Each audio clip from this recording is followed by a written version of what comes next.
This week on the show, we're going to give you a pledge of love to OpenBSD, combating ransomware like WannaCry with OpenZFS, and show you how to use PFsense to maximize your non-gigabit internet connection. So it's a good mixture of the BSDs in this episode of BSD Now.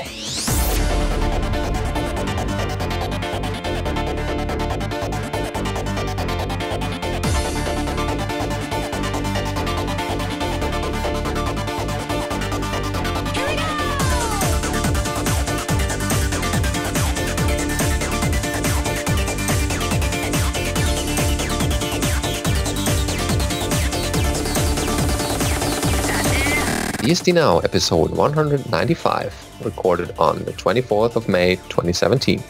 Hi, I'm your host, Benedikt Häuschling. And I'm Alan Jude. And we have another one, a great episode prepared for you today. And we should get right into our headlines this week, which is a connection to a previous episode we did about the INO 64-bit project in FreeBSD. That one hit the FreeBSD current tree couple of hours ago, I guess. Yep, last night basically, or yesterday. The INO 64 project, which was the project to change the storage type in the kernel for inodes from a 32-bit integer to a 64-bit one, and that's now been merged into FreeBSD 12 current. So as per the description there, it extends the INO type, the dev-t type, the nlink type, all to be 64-bit integers. It modifies the struct dirent, which is a directory entry, layout to use the D offset type, and increases the size of the D file number type to 64 bits as well. And this means that the size of the D name len is now 16-bit, so that you can have a longer name. And all the other required changes for that. Slightly unrelated change, but the most important one for me personally is changing struct statfs mount from name and mount to name to be mnameLen is now 1024 instead of 80 or 88. So this means the maximum length of the name of a directory that you can mount something on top of has been increased from 88 bytes to 1024 bytes. So now when you create a really long dataset name inside a jail that has a long host name or something, you'll no longer get that error that the name is too long. You'll be able to actually mount a dataset even if the name of the parent is already beyond 88 characters. So this solves a problem with Poudriere where you end up with, if the name of your jail was too long, then the datasets that mounted underneath them would end up being too long and it would cause errors. All that is done and committed now. Oh, great. So that also means that you can now have more than 4 billion files stored on a single file system, whether that's UFS or ZFS, which, especially for some of the UFS and related file systems like some of the appliances use, where you could have petabytes of storage. Having a limit of 4 billion files actually means that even with modestly sized files, you can run out. The other problem is it also helps with NFS. NFS has supported 64-bit file numbers for a long time, but FreeBSD only used the first 32 bits of it. So Amazon's EFS, or Elastic File System, which is basically their cloud version of NFS, uses 64-bit IDs. So if you tried to mount an Amazon NFS mount in FreeBSD in AWS, you could get some weird problems. Even if you had, on FreeBSD, it starts numbering the files from 1 or 0 or whatever. But for Amazon, they would, I think they were actually counting up from where they started or whatever. And so it meant you would get IDs that were higher and it wouldn't work properly. But now that's fixed. One of the reasons why this project took so long is they put a lot of effort into making this less breaky than it was going to be. So the ABI breakage is mitigated by providing compatibility using version symbols. So if the userland app is older, it will use a version of the libc stuff that's 32-bit still instead of 64-bit. The ingenious use of the existing padding in the structures to allow those numbers to be bigger without overwriting other values. And by employing a bunch of other tricks. Unfortunately, not everything can be fixed, especially problems that exist outside the base system. For instance, any third-party APIs which pass a struct stat around are going to be broken in backwards and forwards incompatible ways. So that means a lot of packages are going to have to be rebuilt. This led to the discovery of a bug in Poudriere where it wasn't forced rebuilding Perl when it should have. And that's being fixed now. So when you do a package upgrade, it should detect the change in the ABI and force when you do a package upgrade, it will detect that Perl is going to be different now and reinstall it for you. There is a note if you're updating, right, especially if you're following -current. You need to follow the instructions in the updating file very closely. Normally, there's a bunch of shortcuts you can take, but you want to not do that in this case because of the degree of the change will lead your system to be unbootable. So use your ZFS boot environments for sure, just in case. But you want to build and install your new kernel, and that new kernel needs to have the compat_FreeBSD 11 option enabled. Otherwise, you won't provide the backwards compatibility with the older binaries. Then after you install the new kernel, you have to reboot before you install the new world. So you want to be running on the new kernel before you install the new world, because all that new world stuff is going to depend on the new system calls and stuff that only exist in the new kernel. And you could mess things up pretty badly if you don't do it exactly in that order. You also want to do a completely clean build. So no, -d, no clean, and you want to clear out user obj before you start. The updating instructions have all been updated to reflect that. And they have a long list of credits. This project's been underway for quite a long time. Started life many years ago as a project from Gleb Kurtzu, who did the PFS, the personal encryption file system as well. Then Kirk McCusick picked it up and has updated the patch and has acted as chief flag waver to push this forward. And we got many feedback, suggestions, and discussions with Ed Mast, John Baldwin, Giles Tokler, and Rick Macklem. And then Chris Moore performed an initial ports investigation and got it working over there on the TrueOS side. And then we had an exp run from Antoine Brodin of the FreeBSD project. And then the essential and all-embracing testing was done by Peter Holm. And then the final heavy lifting of coordinating all those efforts and bringing the project to a close and actually getting the AVI stuff and all the little hacks together was done by Konstantin Belasov, or Kib, at freebsd.org.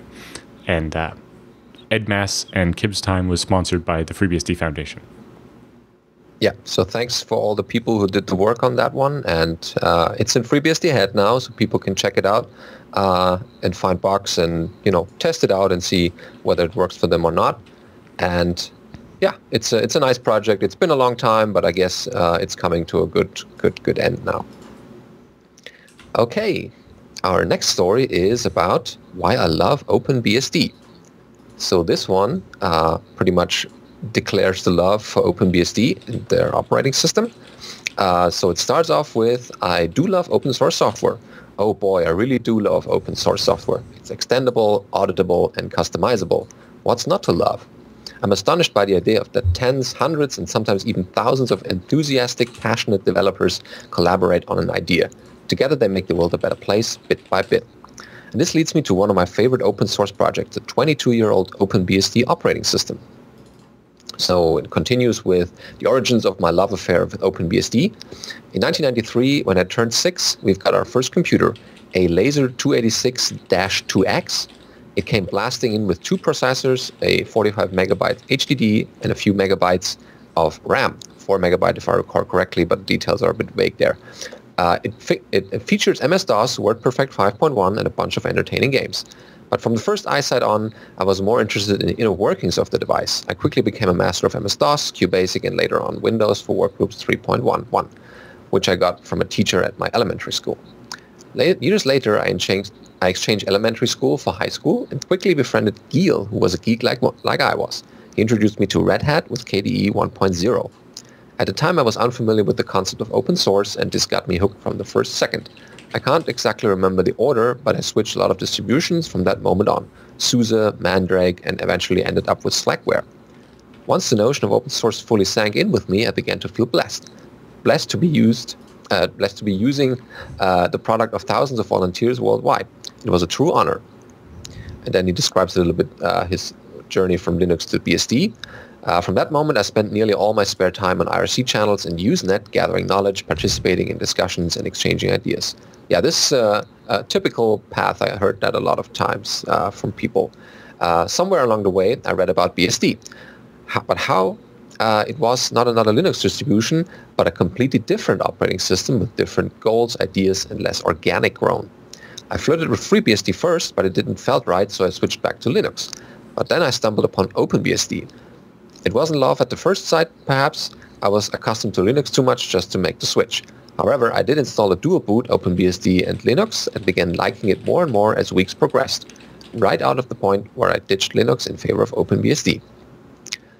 He goes on to describe a little bit more about the advantages of OpenBSD. So just from the headlines here, it's extremely secure, it's well documented, it's open source, it's neat and clean, and he also has a nice little tattoo made on his upper arm, I guess, of Puffy, and that's a nice devotion to an operating system. And he closes basically with, my take on OpenBSD is, I use OpenBSD on a daily basis as my desktop operating system on network equipment and on most of my servers.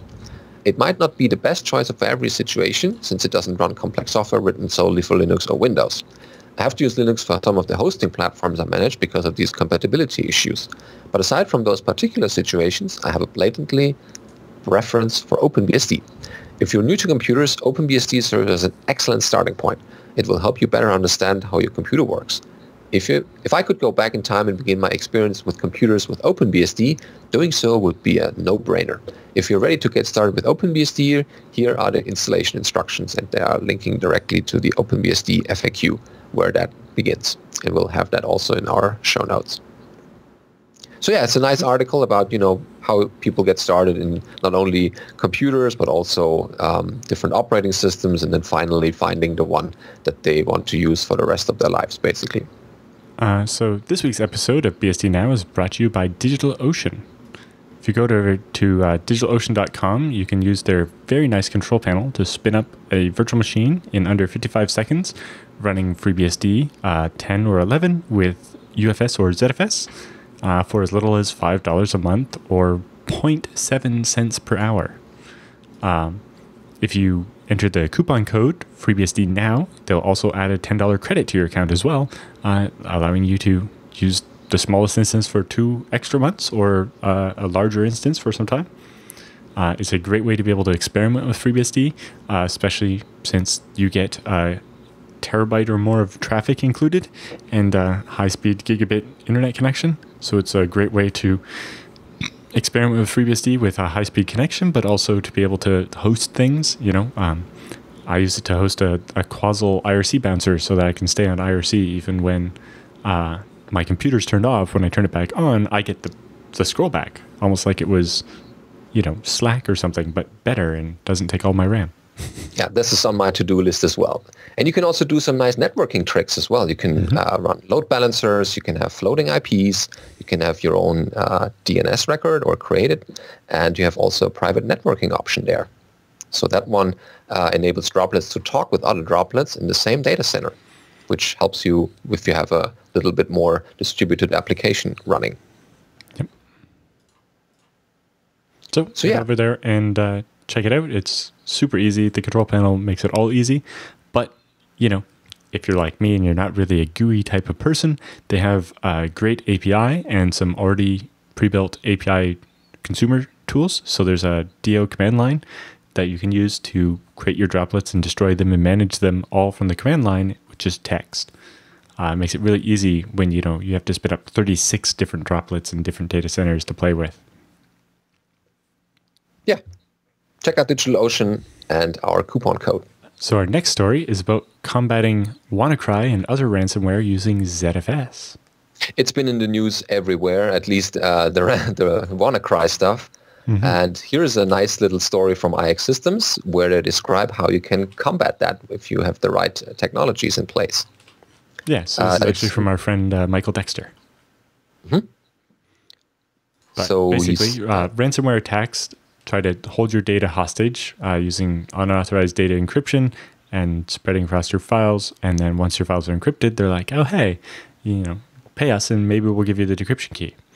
And some of these even try to encrypt what Windows calls shadow copies, which is kind of their version of snapshots. Because those are immutable, they can still encrypt those as well. Whereas with ZFS, snapshots are read-only, and so they can never modify that data. So if you back the storage on your Windows desktops at your work office or whatever with a NAS based on ZFS, then you can have snapshots. And if you create those snapshots on a regular basis, when you get infected with something like a ransomware, what you can do is freeze that file system and move it off to the side or whatever, clone your most recent snapshot, which maybe you're making every 15 minutes. So find the newest one that's not encrypted, clone that and start using that for all your work.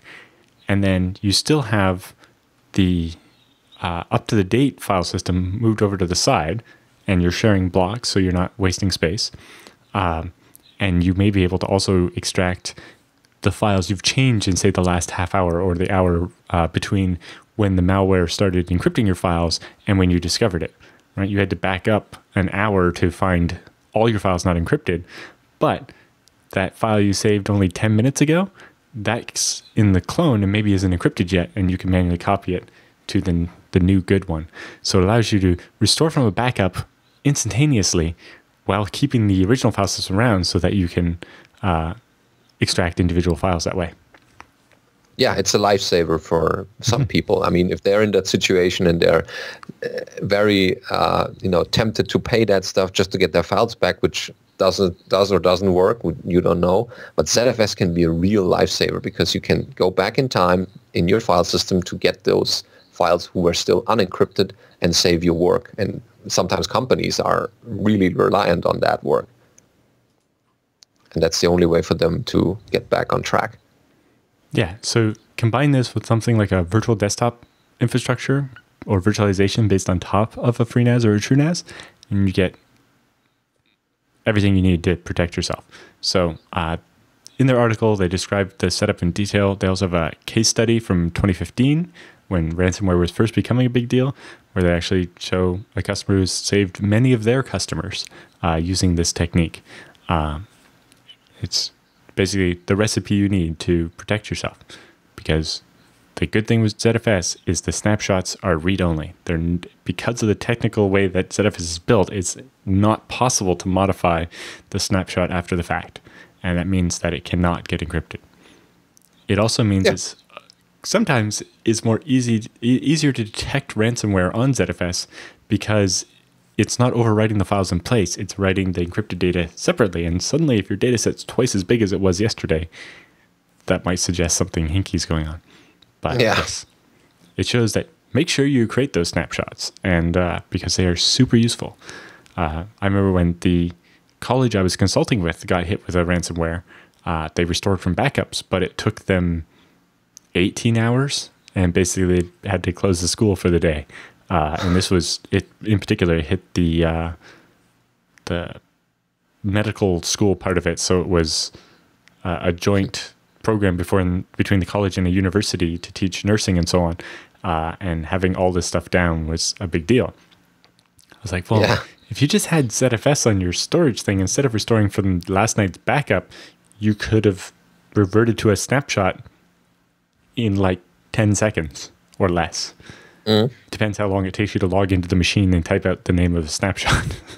And even pick out individual files from that hidden .zfs directory. Yes. So instead of using just a rollback, what you can do is clone the snapshot and switch that to your active file system, keeping the damaged one around so that you can extract individual files that maybe were updated between when the malware started encrypting files and when you stopped it.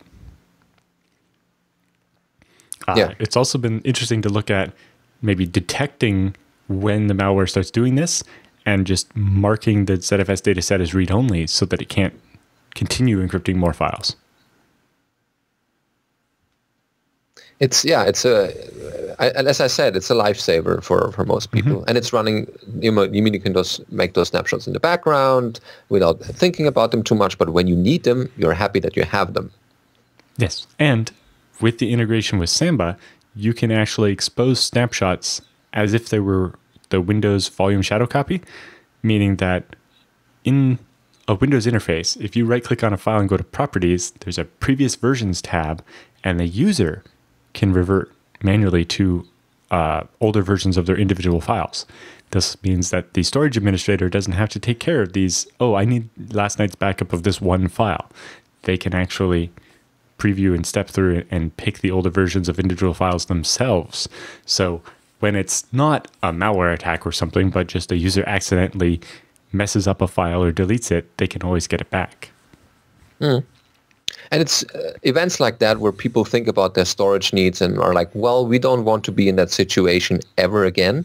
So there's also in that article a link to a free webinar from IX Systems, a co-founder, Matt Olander, describing what business can do in situations like this with TrueNAS and how that can help them keep their files secure that are valuable to them, and how ZFS provides all these cool features in their TrueNAS solution. So yeah, check out the full article, and hopefully you weren't hit by the ransomware, this or any other that's around, and you are still in the possession of all your files. And yes, well, also reminder, especially if you're running BSD, I think it was today that a new Samba version comes out with the fixes for some known vulnerabilities as well. So you might want to make sure you update your file server.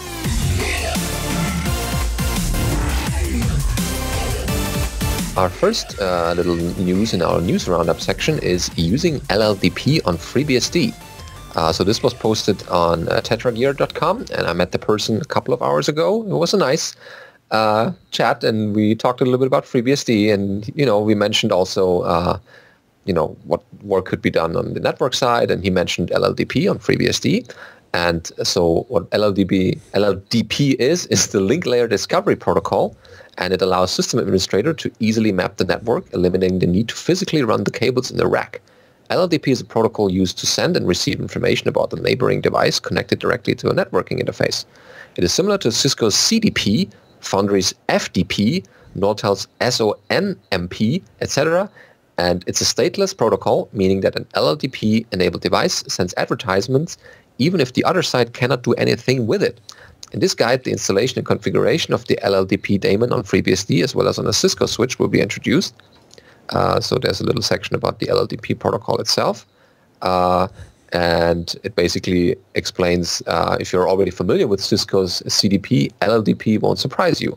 It is built for the same purpose, to exchange device information between peers on a network. While CDP is a proprietary solution and can be used only on Cisco devices, LLDP is a standard. It's IEEE 802.3ab. Therefore, it is implemented on many devices such as switches, routers, various desktop operating systems, and so on. LLDP, etc., or LLDP helps a great deal in mapping the network topology without spending hours in cabling cabinets to figure out which device is connected in which switch port. If LLDP is running on both the networking device and the server, it can show which port is connected where. And besides the physical interfaces, LLDP can be used to exchange a lot more information, such as IP address, host name, and other information. Yeah, and, that's how I've used it the one time I did. I installed it and just ran it attached to the console for a couple minutes. I was trying to figure out which switch port a machine was connected to on a switch that I didn't have access to the management interface to go and do it by MAC address. And then I think I also used it a second time where I didn't remember what the IP address of the management interface on the switch was. By using LLDP, the switch was telling all the computers plugged into it that information, what the switch's IP address was, and that allowed me to get connected to it and figure out what's going on. But it's definitely been helpful to me. I think it's the one case the switch was in a different city than the machine that was plugged into it because of a point-to-point link over transparent Ethernet. But yeah, it's a very useful protocol. Mm-hmm. And there's a description here, how to install it on FreeBSD. It's in netmanagement/LLDP. And you create a little config file called lldb.conf and use a local etc.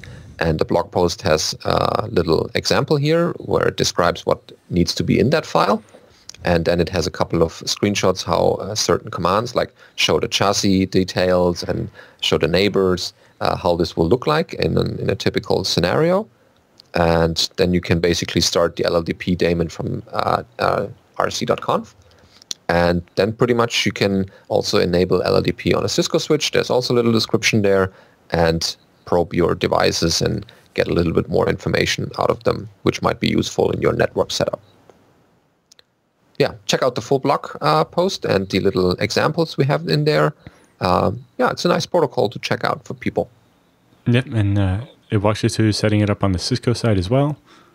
So you can do it either way, and then shows you how to query it from other machines and get a list of all the neighbors that you're near. And it's a great way to figure out what's where on your network and what else is out there. I've never heard of it before, so it's an interesting thing to learn about. Yeah, I've seen it in my switches and stuff, but I hadn't used it for a long time. And then at one point, I figured I was trying to figure it out. So I was running TCP dump on the network interface, and I saw the LLDP packets, and I was like, if I install an LLDP client, I'll be able to read those and actually see what's going on. And that's what it did. Yeah. So yeah, check that out, and maybe there's some support on other BSDs as well. And if that's something you have, it's a userland program, so I think it'll work on any of the BSDs. And yeah, if people have stories about this or have used it on other BSDs, then send us a link, and we'll cover it in a future episode. This week's episode of BSD Now is also brought to you by IX Systems. Head over to the ixsystems.com/BSD Now and get the ultimate guide to buying a server for open source. But in particular, talk to them about the next machine you want to build. They have access to a full line of Intel best processors. They can get you really small things, like even the one I got recently, I got a machine based on a Pentium G4400, which is very low end, but it's 2 cores at 3 gigahertz. But it does have ASNI, and it has support for ECC memory. And the processor only costs like $75. So great for a low power NAS. Or, I've also bought like E5 2650 V5s from them before. It's like, I need the biggest machine you can build me. The high-end servers, yeah. Yes, so I bought literally like the cheapest processor Intel makes and up to some pretty high-end stuff. Not the top of the end, because my needs don't go that high, but they have all of it. Yeah, that's the nice thing, because they custom build it to your requirements, but also tell you things that won't work together or that you haven't thought about. And because they have the expertise and build millions of, I guess, thousands of these machines for similar customer needs. And they will tell you which things work better than others. The most important thing when talking to them is to describe what problem you're trying to solve or what you're trying to do with it, because that will actually give you it'll help them build a system that'll work better for what you want to do than if you just show up and say, I need a system with this processor and this much RAM and this type of SSD. If you tell them what you're going to do with it, they're going to be like, actually, you probably don't want that type of SSD, or you want 2 of this type and 2 of that type, because you're going to use some for your slog and some for your L2 ARC. You want different devices. Yeah, and they know what works together and has been used in the field. And yeah, they're the real experts in the storage area and the server expertise. Yeah.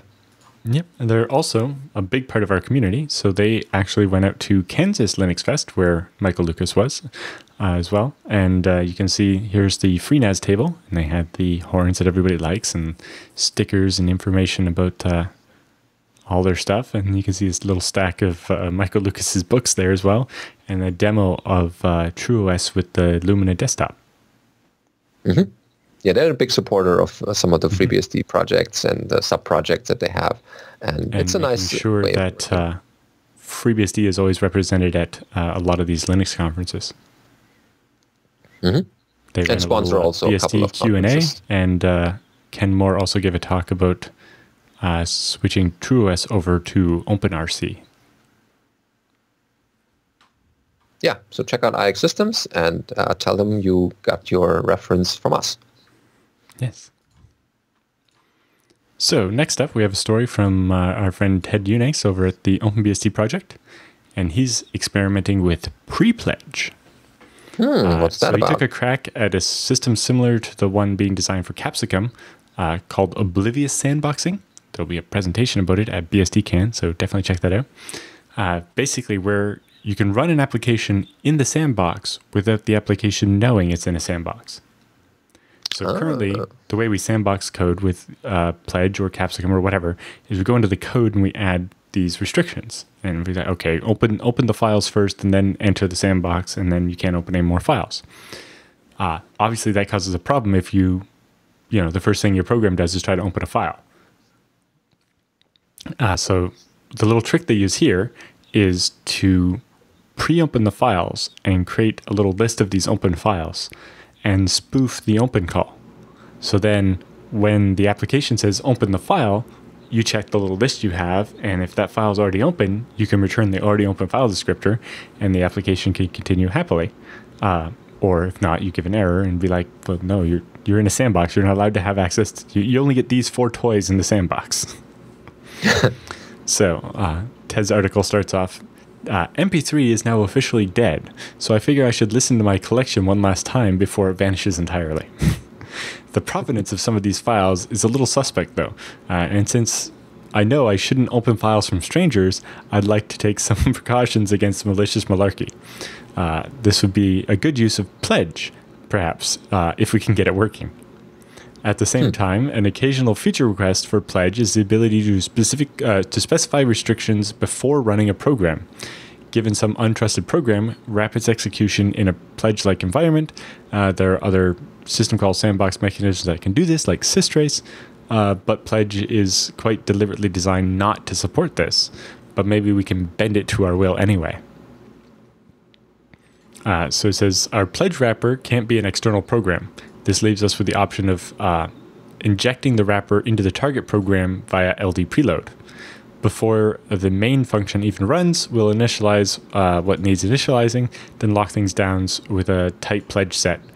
Our eventual target will be ffplay, which is part of FFmpeg for playing videos, or audio in this case. But hopefully the design will permit some flexibility and reuse. So you can see they create this init function that loops over a list, first it hijacks the open function, remapping it to call a function called nextOpen and replacing their own function. And then it creates a list, then it grabs the environment variable pre-open, loops over it, and opens all of the files that you specify via that environment variable. Then it enters the Pledge sandbox, saying you're only allowed to access standard in and out, no opening files or access to anything else. Then they have this override for the open function, which when you pass it a path and the flags you want to open it with, it loops over the list of already open files. If you're asking for the same file, it returns the file descriptor for it. Otherwise, it says no and returns an error. So Okay, it says, in fact, we've implemented a tiny linked list file system of already open file descriptors. So it says the new code is injected to override the open system call and reads a list of files from the environment variable. As long as the application tries to open files that have been pre-opened, it can function without modification within the sandbox, or at least that's the goal. So he writes a short test program and tries to open a file that's allowed and one that's not, another that's allowed. Then he tries to be cheeky and use openat instead of open to try to get around the sandbox. And we see that he's able to open the first file, fails to open the second one, then is able to open the third one, and then it crashes when he uses a function that's not allowed, openat. And he says that's exactly what we want. The files we wanted to open, as specified by the pre-open environment variable, work just fine. Attempting to open foo.c, which is not on the list, returns an error, and attempting to subvert our safeguards by calling openat instead of open results in the hard failure. That's the default for Pledge. So then he tries to actually use it with ffplay. So it says, preload with our little library here and try to open tailor.mp3. Problem is, it crashes right away. So they use ktrace and ltrace to try to figure out what happened, and it turns out the problem is using dlopen to try to open a dynamic library, and the problem there is that purposely calls the syscall directly rather than going through the wrapper where they set it up. For that's to deal with some dependencies and so on. So he creates a new wrapper function for dlopen that just returns an error. So then he tries again, and we can see it skips opening a bunch of X libraries, but then crashes anyway when it tries to do an IOCTL. So he makes all the IOCTLs fail. But when he does that, then FFplay won't play because it can't determine the active terminal. So he changes it to return a success for the one ioctl that he cares about and tries that, but then it can't open the TTY. So he plays with some more, and then it's like, oh, your display is less than 8-bit color, so that's not supported, and then it crashes, and he keeps going, but eventually gives up. So then he tries ffmpeg. He's like, maybe this will be simpler. So he runs ffmpeg with his override and with a pre-open of that one file, and tries to convert that MP3 into a WAV file. But he gets his abort trap. It doesn't work because it tries to call an ioctl for the terminal from ISA TTY. So he changes the pledge set to allow the access to the TTY as well. And then the problem it has next is it tries to check the permissions on the file tailor.wave. So he overrides the access call and changes his pre-open list so he opens both the input and the output, because obviously you can't write to tailor.wave if you don't have it open. And eventually does get that to work. And then he uses cat to cat that wave file to dev/audio, and it plays. Yeah, finally. Mm-hmm. He says at this point, it's been made a point that's been made since the early days of Pledge, but I think the exercise reinforces why you can't just have a Pledge wrapper to another program. That Pledge works best with programs where you understand what the program is doing. A generic Pledge wrapper isn't of much use because the program is going to do something unexpected and you're going to have a hard time wrangling it into submission. Software is too complex. What in the world is FFplay actually doing here? Why is it opening all these X libraries when we want to just play an MP3 from the command line? Even if we were working with the source code, how long would it take to rearrange this program into something you could actually pledge? You can try using a different program, but I'd wager that as far as multimedia or multi-format media players go, FFplay is actually one of the lower ends on the complexity spectrum. Most of the trouble comes from using SDL as an abstraction layer for the graphical interface and the command line interface. And it's performing a bunch of these console operations that we'd rather not have, or you'd have to do before you enter the Pledge sandbox. On the flip side, all this early init code is probably the right design. Once SDL finally gets its screen handling set up, that's when we should apply the Pledge and sandbox the actual media decoder. That would be the right thing in this case. So yes, is Pledge too limiting? Perhaps, but that's what he wants. I could have just kept adding permissions to Pledge until FFplay worked, but it would have full access to my X socket, and what kind of sandbox is that? I don't want some naughty MP3 scraping my screen and spying on my keystrokes. The sandbox I created had all the capabilities one needs to convert an MP3 to audible sound, but the tool I wanted to use wasn't designed to work in that environment. And in its defense, there were new post hoc requirements that came up. Other programs, even said, suffer from less than ideal pledge sets as well. The best summary might be to say that Pledge is designed for tomorrow's programs, not yesterday's programs. And vice versa, right? The programs from yesterday weren't designed to be pledged, and tomorrow's programs will be designed that way. He says, there were a few things I could have done better. In particular, I gave up on getting audio to work, even though there's a nice description of how to use Pledge with the SIO open manual page. Alas, even going back and with a bit more effort, I still haven't succeeded. The requirement to use libsndio is more permissive than I might prefer. Mm-hmm. But I definitely look forward to seeing Jonathan Anderson's talk about doing this with Capsicum on FreeBSD at BSDCan. Yeah, it goes in a similar direction, and different implementations in different projects, but still the basic idea of sandboxing is there and keeping it with as little privileges as possible. Yeah, people should check that out and try it out. There are code examples, and it's a good introduction into the whole pledging concept. Yeah. Okay, so our next story is how I maximized the speed of my non-gigabit internet connection. Sounds good. Mm-hmm. So this is a story from Brennan Smith, who's the lead systems engineer at Ookla, which is the company that runs Speed Test. People have used that before, yeah. And it basically explains how he used a PFsense machine to maximize his internet connection. It goes on. Oh, says, nice. I spend my time wrangling servers and internet infrastructure. My daily goals range from designing high-performance applications supporting millions of users and testing the fastest internet connections in the world to squeeze microseconds from our stack. So at home, I strive to make sure that my personal internet connection is as fast as possible.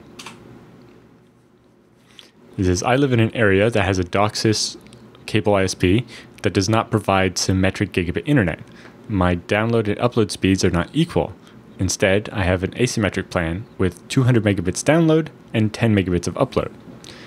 This nuance considerably impacts my network design because asymmetrical services can cause more problems with buffer bloat. So in this case, it's because his upstream is so much smaller than his downstream, if he saturates the upstream, then he won't be able to use most of the downstream because he won't be able to send the ACKs fast enough. Yeah, that can be a problem on asynchronous. Yeah. So he says, we will cover buffer bloat in a later article, but in a nutshell, it's an issue that arises when the upstream network devices buffers are saturated during an upload. Right? If you're trying to send more data than you can physically send over the line, the buffer on the device will hold a bunch of packets that it's in the process of sending. And if that gets full, a new packet going on the end might take as much as 2 seconds to actually get to the front of the queue and get out over the internet. That's a lot of time. Yes, in computer time, 2,000 milliseconds is a lot. That's more than enough to go around the world 3 or 4 times. So you don't want to do that. And he says, and this results in overall poor quality of internet. The solution is to shape the outbound traffic to a speed just under the sending maximum of the upstream device so that its buffers don't fill up.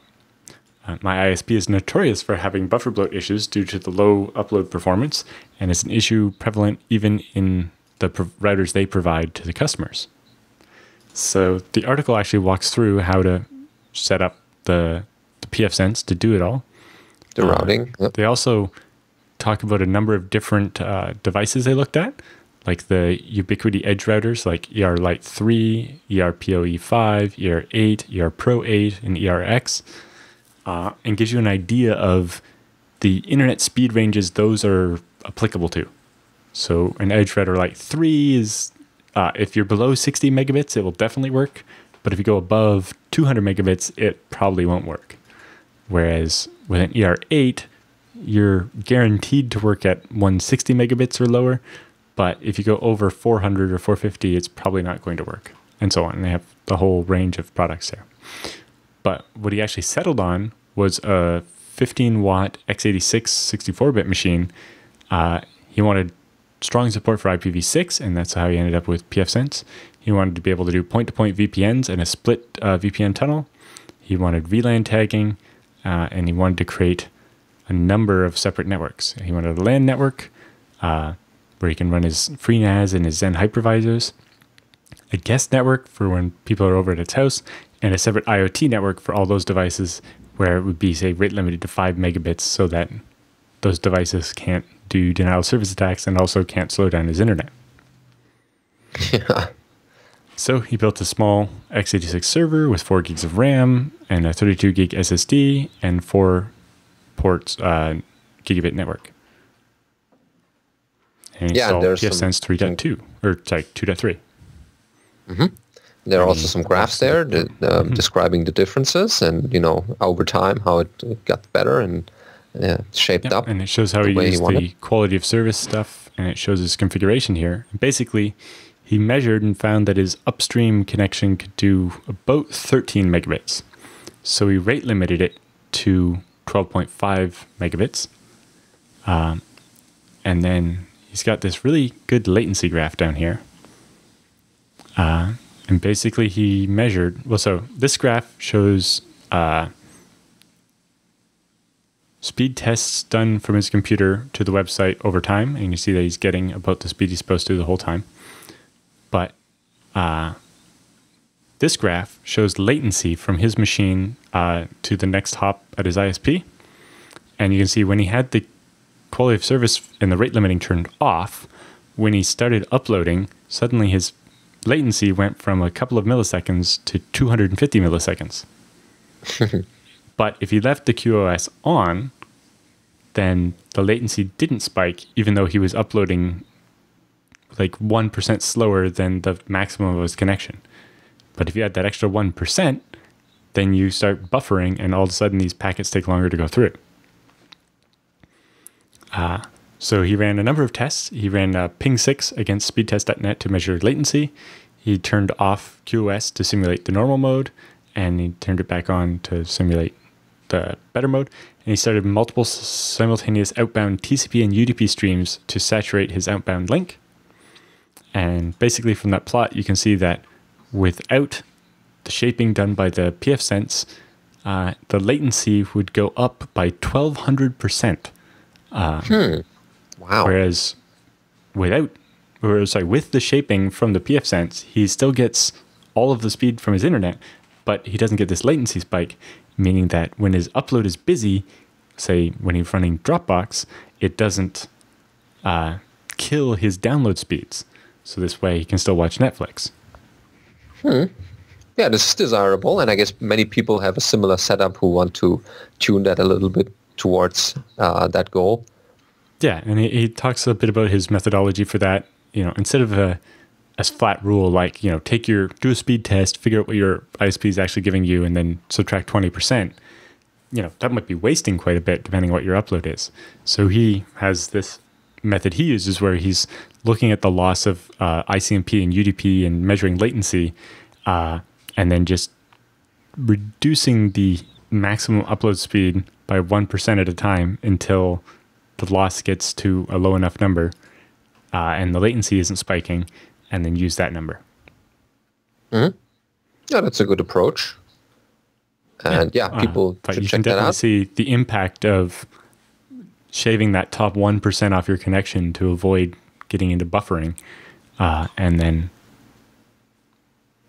so all the details on how to do it with PFsense are in the article. And he asks, that's how he maximized the speed of his non-gigabit internet connection. What have you done for your network? Yeah, that's a good question to ask. Yeah. Okay. Our next story is FreeBSD on an 11-inch MacBook Air 5.1 from mid-2012 from Sevan. So he has a little blog post about his experiences here. He starts writing, this tiny machine has been with me for a few years now. It has mostly run OS X, though I have tried OpenBSD on it before. Besides the screen resolution, I'm still really happy with, hardware-wise. Software-wise, not so much. I use an external disk containing a Z-pool with my data on it. Among this data, there are several source trees. CVS on the ZFS file system on OS X is painfully slow. I dislike that builds running inside terminal.app are slow at the expense of a response UI. The system seems fragile. At the slightest push, the machine will either hang or become unresponsive. Buggy serial drivers which do not implement the break signal and cause instability are frustrating. And this pretty much motivated him on trying other operating systems on it. So last week, whilst working on RAM kernel builds, he introduced some new build issues into the process of fixing others. He needed to pick up new changes from the CFS, and by updating his copy of the source tree and run builds to test if issues were still present. He was let down on both counts. It took ages to update the source, and in the process of cross-compiling NetBSD EBB MIPS64, the system locked hard. That was it. Time to look at what was possible elsewhere. While I have been using OS X for many years, I've not tried to anything exclusive on it. Maybe Tweetbot, perhaps, but that's it. And he mentions the BSD Now podcast. I don't know. I don't listen to that one, but yeah. They've been covering changes coming into TrueOS, formerly PCBSD, and their experiments seemed interesting. The project now tracks FreeBSD current. They've replaced RCNG with OpenRC as the init system, and it comes with a pre-configured desktop environment using their own window manager, Lumina. Booting the USB flash image made it to an X11 without any issue. The dock has a widget which states the detected features, no Wi-Fi, Broadcom in this case. Sound card is detected and screen resolution set to 1366 by 768. And I plan to give it a try on the weekend. Friday, he made backups and wiped the system. Yes, you should always do that before wiping that system. TrueOS installed without any issue. After a short while, he had a working desktop, resuming from sleep, working out of the box. He didn't spend much time testing TrueOS, switching out NetBSD head, only to realize that he really needed ZFS. So while I was testing things out, might as well give stock FreeBSD 11 stable a try. And since TrueOS is based on current, it turns out sleep doesn't work yet, but sound does work out on the box. And if a few invocations of package, he had Xorg, DWN, Firefox, CVS, and VirtualBox OSE installed in a binary package. From VirtualBox, he seems to cause the system to panic. There's a bug report linked to that one, but I should have been able to survive without my virtual machines over the next few days as I settle in. He continues to write, I'm considering ditching VirtualBox and converting the VDI files to raw images so that they can be written to a new ZBall for use with Beehive. As my default keyboard layout is Dvorak, OS X set the EFI settings to this layout. The first time I installed FreeBSD 11 stable, I opted for full disk encryption, but ran into this odd issue where to boot the keyboard layout was Dvorak and password was accepted. The system would boot, and as it went to mount the various file systems, it would switch back to QWERTY. I tried entering password with both layouts, but wasn't able to progress any further. No bug report yet, but I haven't ruled out myself as the source of the problem. For the Thunderbolt Gigabit adapter, the BGE and DVI adapter both worked on FreeBSD, though the Gigabit adapter needs to be plugged in at boot to be detected, so you cannot plug that in during the system running already. The trackpad bind to WSP. Left, right, and middle clicks are available through single, double, and triple finger tap, so that works. And the sound card binds to SND_HDA and works out of the box. So for Wi-Fi, he's using the URTW alpha adapter, which is a bit on the large side, but works very reliably. A copy of the DMASC is also provided, and yeah, that's a nice write-up of his current experiences. For people who have all the hardware around and still want to use those and are not so happy with the latest the OS X changes, that's a good alternative, and many of the devices seem to work and are supported with drivers. I mean, this is from mid-2012. There's a lot of time happening, and people have developed drivers.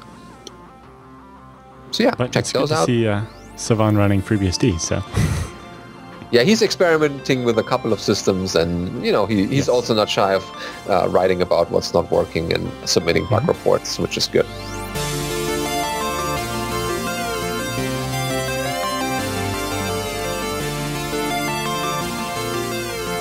So it's time to get into our little Beastie Bits section here. The first one is about OpenSense call for testing for SafeStack. Important. So this is an announcement on the OpenSense forums from Sean Webb, who's watching live, I think. And he says it's his pleasure to announce the call for testing for SafeStack in the OpenSense ports tree. While SafeStack is already deployed in the base operating system, it has not yet been applied to the ports tree, which contains all the third-party software. This call for testing applies SafeStack to the ports tree, and it provides instructions on how to try this out on your OpenSense router. So log into the GUI, go to the System tab, go to the Firmware section and the settings of that, change your firmware flavor to Other and type in 11.1/SafeStack, and that'll change your package repo to be the one compiled with SafeStack. And Nice. then there's instructions on reporting problems and so on there. And if you have an OpenZFS appliance, check that out. Yeah, it's a nice addition to the whole system. Mm-hmm. This next one is quite fun. So there's this podcast type thing called rewritinghistorycasts.com. So they do little videos about rewriting historic code. So in this example that they have up on their website for free is rewriting the 4.4 BSD cat program. So cat's a relatively simple C program, but there's a couple of bits to it, right? You have to take one or more files and then concatenate all that output to the standard output. And you have to deal with the fact that if one of the input file names is dash, or if there are no input file names, then the input will be standard in. And then you want to read from files in reasonably sized buffers instead of 1 byte at a time and all this other stuff. But this short video, it basically walks through writing all that code. It's only about 5 3/4 minutes, and it's a great way to kind of get the basics of writing a simple C program from scratch.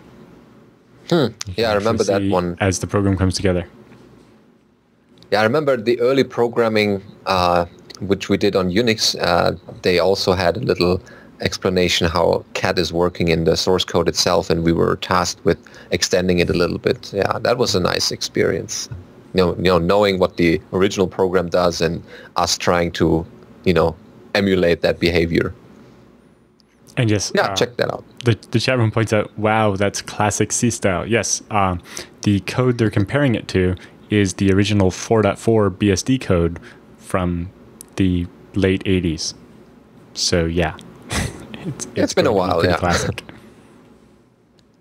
Yeah, so the historians and the programming aficionados might want to check that out and see how it got started and what it looks like now. So if you have 5 minutes to spare, watching that video is quite educational. Even though it's very basic C, so you don't have to know C. If you know any other programming language, you can quickly understand what's happening, and it's a great way to be like, oh, turns out C is not actually that hard.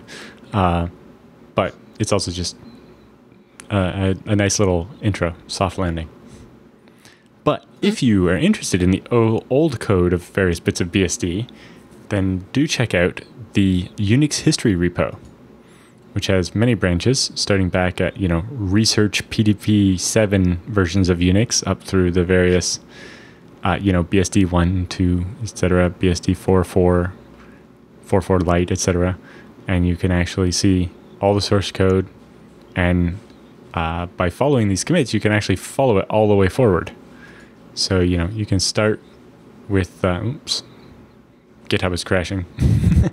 But you could follow the cat program all the way through from its origins out to the end.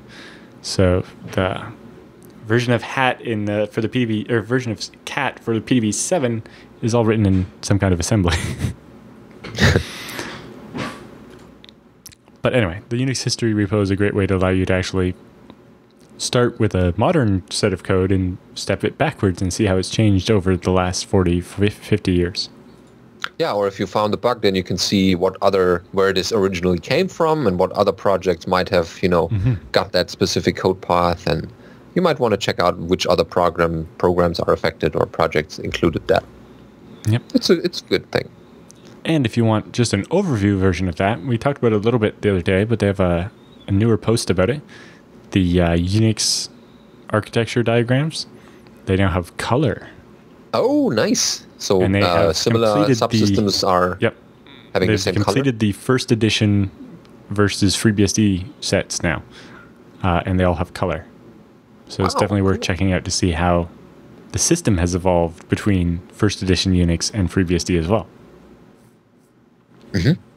Yeah, definitely check those out if you like the original ones, and I guess there will be a little bit more polishing over the weeks and months, and we'll be happy to cover those again. And last but not least is our favorite author, Michael W. Lucas, with Relay D and HTTPD Mastery is out. So the book is finished apparently. He writes, I'm pleased to say that Relay D and HTTPD Mastery is now available in print and ebook. Congratulations. Sponsors should be able to log into their accounts and download the updated book. I don't have a print copy of the book in my hands yet, so he posted a couple of tweets about that one a couple of hours ago, I guess. But they're on the way. Unless something goes wrong, I'll A, have copies mailed to all the print sponsors before I leave for BSD CAN, and B, have a few copies for BSD CAN itself. Now to put in some quantity time for the third edition of Absolute Free BSD before BSD CAN. Okay, so yeah, people should check out that book if they're interested in what Relay D is and HTTPD. Get a copy. You should bring it with you to BSD CAN or EuroBSD Con to get it autographed. And if you don't have a copy, then you can get one, or you can try to get one of the few copies that'll be available at his booth at BSD CAN itself. Yeah, a good opportunity to get your own copy signed. You might be able to get it signed by like Rake and other people as well. While you're there, yeah. People that actually worked on Relay D. Yeah, this week's episode is also brought to you by Tarsnap. Go to tarsnap.com/BSD Now and check it out. It's easy to get started. Just give them some money and they give you storage and you back up your stuff into it.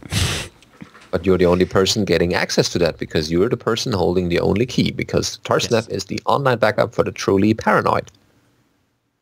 Yes, all the data is encrypted on your computer with your key that only you have. And only once it's encrypted is it sent out to the Amazon cloud where they store it for you. Because it gets deduplicated and compressed first, you don't pay for duplicate blocks and you don't pay for stuff that could be compressed, not being compressed or whatever. You know, the advantages from compression, the savings go to you, not to Colin, who runs Tarsnap. Yeah, indeed. And you can have your storage solution and you still are the only person having that only key to it. No one else can access that, not even Colin. Yep. This is the backups you need for your truly critical files, the files that you can't live without and the files that you can't live with anybody else has access to. This is for the real secrets. Yeah, only you want to have access. Mm-hmm. But head over there and check it out. If you need help with that, our friend Michael Lucas actually wrote a whole book about it. Tarsnap Mastery, online backups for the truly paranoid.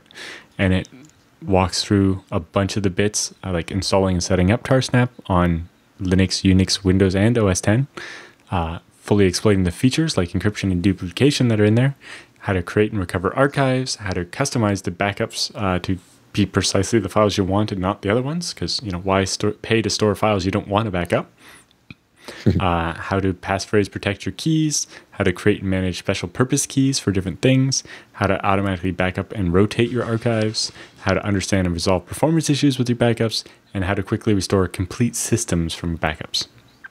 Yeah. Yep. Ditch the tape room, put your backups online, but you have to know that they're safe. Indeed, yeah. And you can get all the Tarsnap clients from tarsnap.com for Linux, for BSDs, macOS, and even Windows. Tarsnap Mastery, because life doesn't back itself up. That pretty much says it all. Mm-hmm. Okay. So, feedback time. Feedback time is coming this week in interesting bits. So we have the first one is from Carlos about Asus, the Tinker board.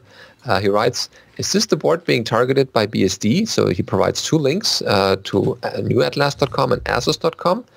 And I could see it as a PFsense box, 1 gigabit in front of the modem on router and delivering PFsense-based Wi-Fi to all of your gizmos.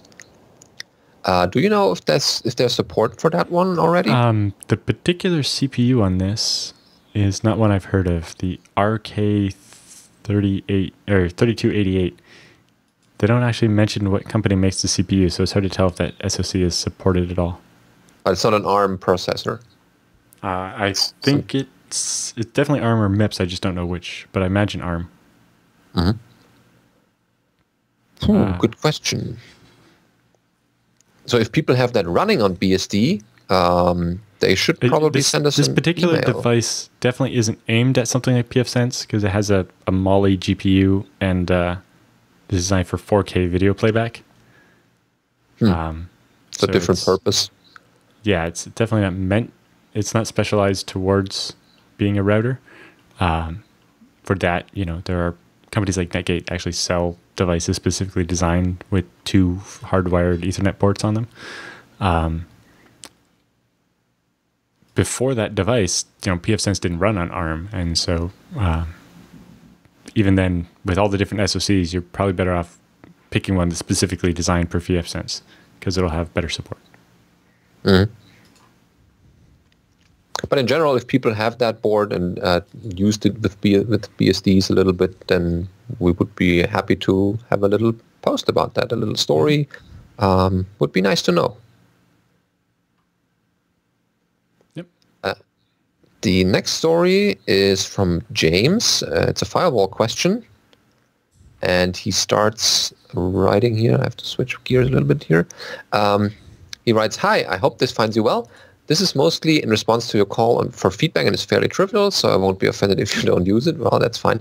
I've recently set up a web server on DigitalOcean running FreeBSD 11.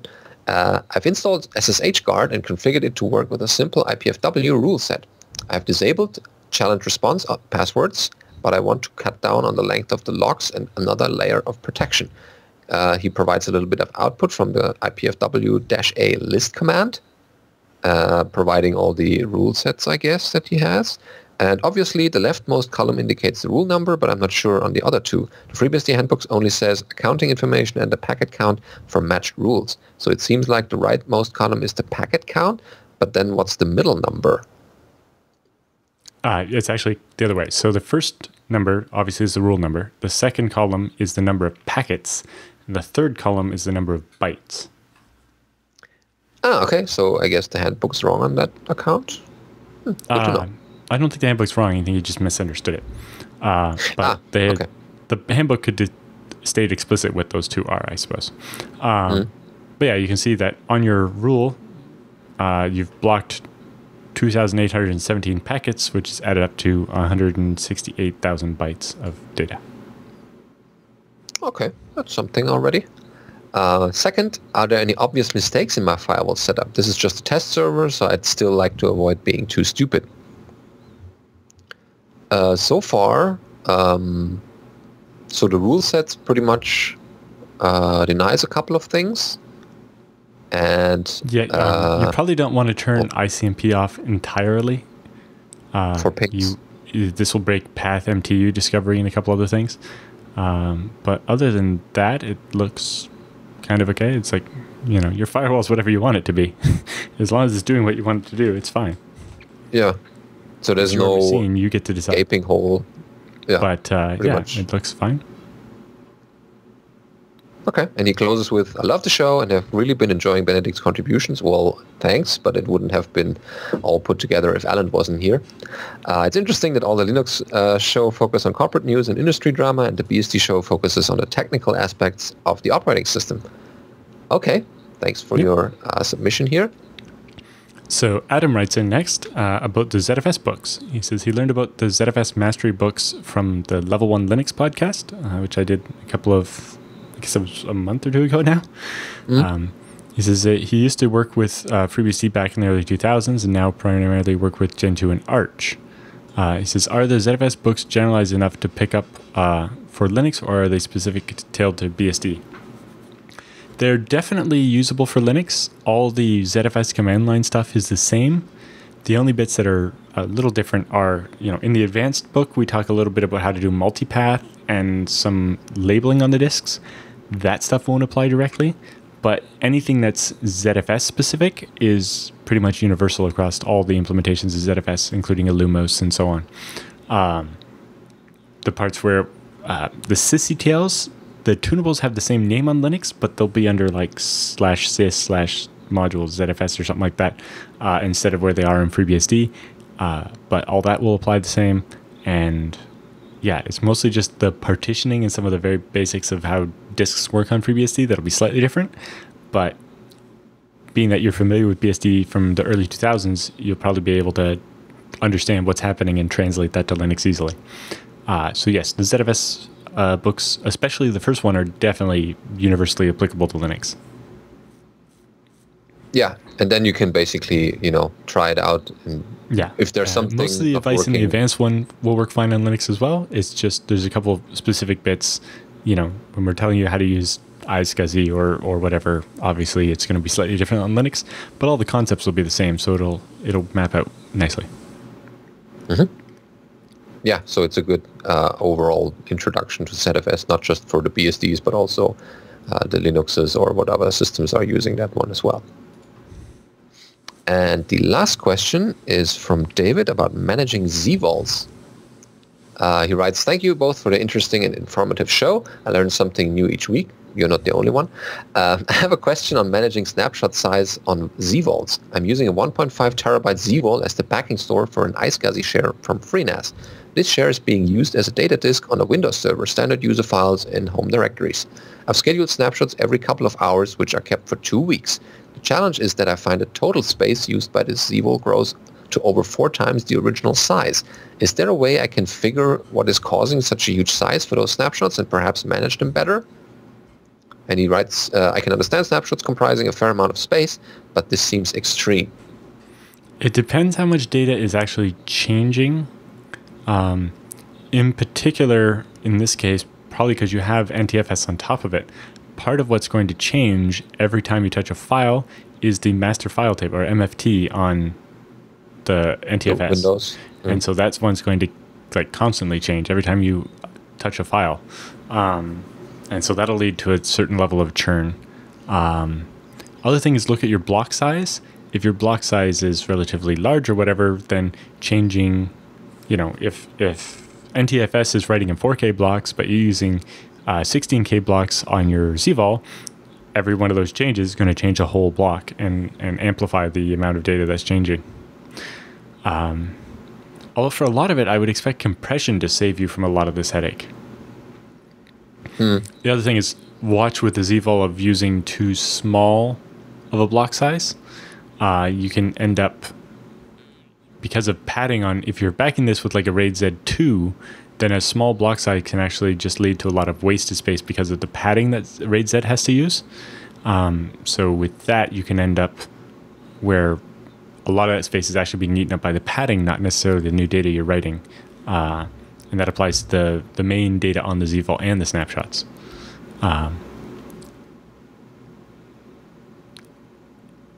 Outside of that, doing ZFS get all on that ZVol and ZFS list -t all on that data set and sending those in might make it a little easier for me to tell what's going on.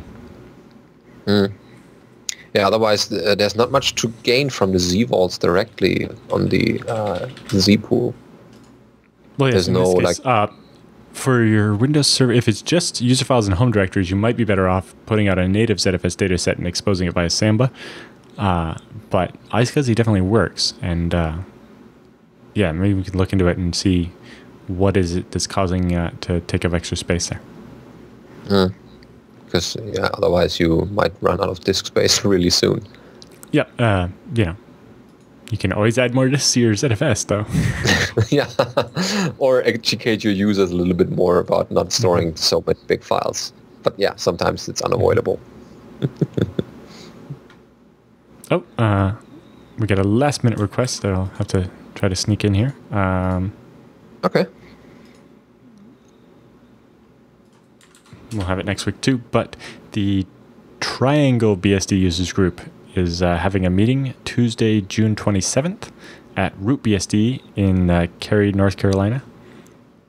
They'll have Phil Schaefer from Juniper talking about libxo, which is a library that allows command line tools in FreeBSD to output XML, JSON, and XML, JSON, HTML, and HTML. What else? I think that's it. Those three. But yes, and that'll be hosted by Root BSD, which is a hosting company that uses BSD. So that's Tuesday, June 27th at 7 p.m. And we'll have links and more stuff about that next week. Will there be recordings maybe of the talk? I don't know. I hope so. Okay. All right. That's it for this week. Yeah, thanks for watching and see you next time.